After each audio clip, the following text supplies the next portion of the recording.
Hi guys, I'm Adam, and welcome to Village Winery Home Winemaking. Whether you're here on purpose or you just stumbled across my channel, I'm here to show you that you can make pretty good wine with items found at your local grocery store. I started making wine about 10 years ago, and what I'm going to show you today is actually the same recipe that I used my first time making wine. Here it is. This is my first recipe for orange pineapple wine. Let's get started. First off, any day you can make wine is a great day, and that's a reason to celebrate. So, pour yourself a winemaking drink. I'm going to have a little bit of my Village Winery Pinot Noir. Now, this isn't for sale because I'm a home winemaker, but looks pretty good, doesn't it?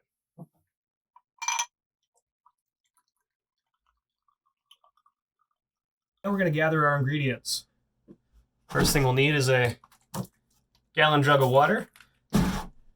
Next thing we'll need is a 4-pound bag of sugar. And my local Market Basket didn't have orange pineapple concentrate today, so I got to freestyle a little bit. I got 1 can of orange juice concentrate and 1 can of lemonade concentrate. We will see if it comes pretty close to what I want. You're also going to need a balloon, a rubber band, and the one thing that you might not be able to find at your grocery store is wine yeast. I've got some good wine yeast linked below for beginners. You're not going to want to use active dry yeast. I've done it before. It makes your wine taste like boiled socks, and nobody wants that. So the first thing we're going to do now is wash your hands and wash a glass. Although we're not being very precise today, clean equipment is very important in making wine.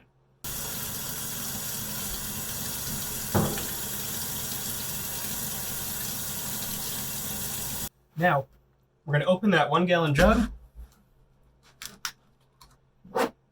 and pour about a cup into this clean glass.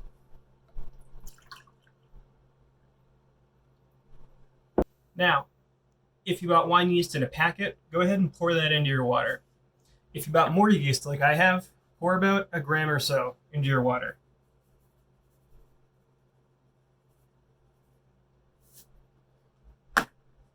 Now, take a clean utensil or your freshly washed hands and stir that yeast into the water, forming a bit of a slurry. We want that yeast to dissolve.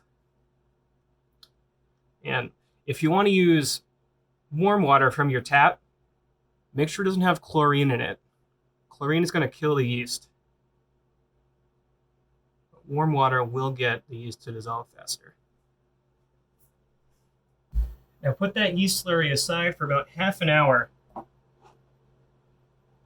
and let it to begin to hydrate.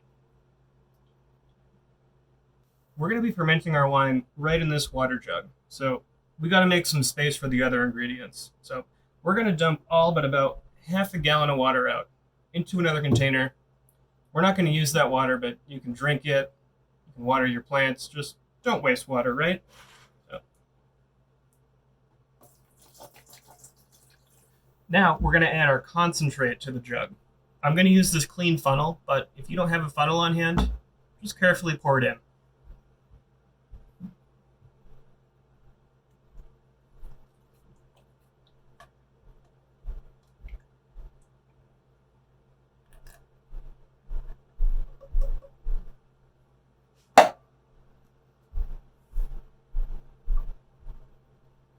Next, we'll add 2.5 cups of sugar to the jug. I'm going to use this parchment paper to slide it in.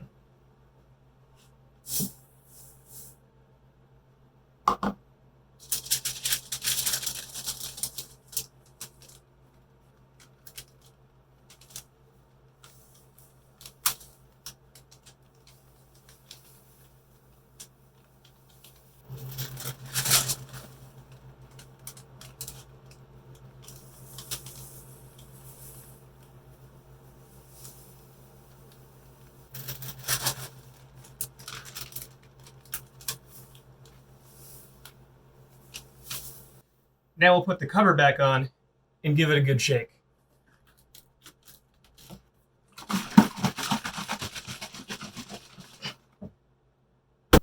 After your yeast has been sitting for about 30 minutes and you have a nice looking slurry, we're going to pour that in the jug as well.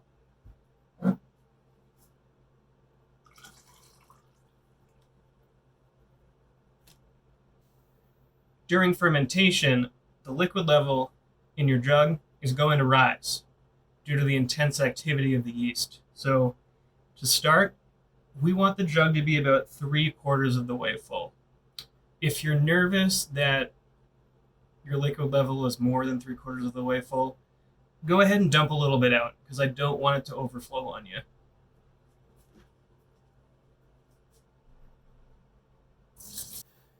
Now we gotta go find something pointy. Went in the basement and I found this construction staple. It's pretty pointy on the end. And we're gonna take it, we're gonna put just a few pinpricks in this balloon. Not big holes, just pinpricks. And what that's gonna do is during fermentation, the yeast is gonna create a lot of carbon dioxide. We're going to put this balloon on top to prevent oxygen from going in, but the amount of CO2 that the yeast produces, it's going to be big enough to pop this balloon. So if we put tiny pinpricks in it, it's going to allow a little bit of relief of that pressure and hopefully keep this balloon from popping.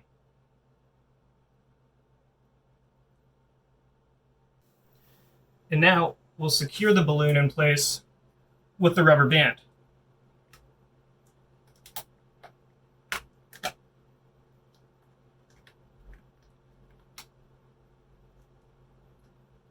That's it. Your fermentation is set up. Hopefully in 24 to 48 hours, we'll start seeing some bubbles in the liquid and we'll start seeing this balloon inflate. Find a cool, dry place to store it. I'm going to put it right next to some of my other wine projects. And that's it for day one. Clean up your mess, and every few days when something cool happens with the fermentation, I'll post a new video. I hope you found this video about day one of our grocery store wine interesting. Winemaking is a really cool hobby. It's fun to do with your friends. It's fun to bring your finished product to a party, tell people how you made it, and then watch their face when it tastes pretty good. It's pretty cool. If this video is a little bit too basic for you, or maybe you've already done the experiment along with it once, check out my other YouTube series. I make the same wine that I do in this channel, but we apply advanced winemaking techniques, and you can really wow your friends, your family, and you can even wow yourself. Check it out. As always, if you enjoy what I'm doing, like and share my videos, subscribe to my channel, and if I have any new winemaking converts out there, film your progress, share it with me. I would love to see how you're doing.